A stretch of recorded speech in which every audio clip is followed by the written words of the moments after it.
العالمين يا عبادي الذين اسرفوا على انفسهم o ju robërit e mi që e keni ngarku veten e juaj me shumë mëkate, o ti që ke bërë shumë mëkate, e di më Zoti, të ka pa Allahu xhallahu ala, megjithatë ai prapë të ka furnizu.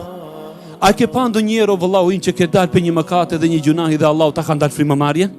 Pasha Allahu ka pas mundsi.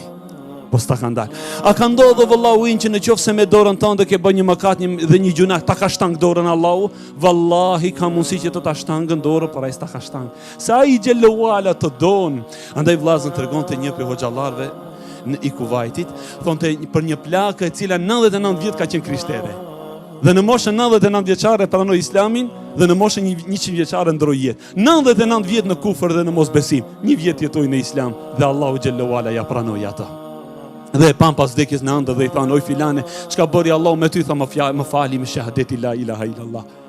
O ju robërit e mi, që keni ngarku veten me shumë mëkate dhe gjunahe, mos e humni shpresën në mëshirën e Allahut, se me të vërtet Allahu xhelle xhelalu i falet të gjitha mëkatet. O imam, çka i tu thanë? Po pasha Allahu, të gjitha mëkatet o vëllau im, sa do të mëdhaja dhe të rënda që jenë ato, të gjitha i falen Zoti.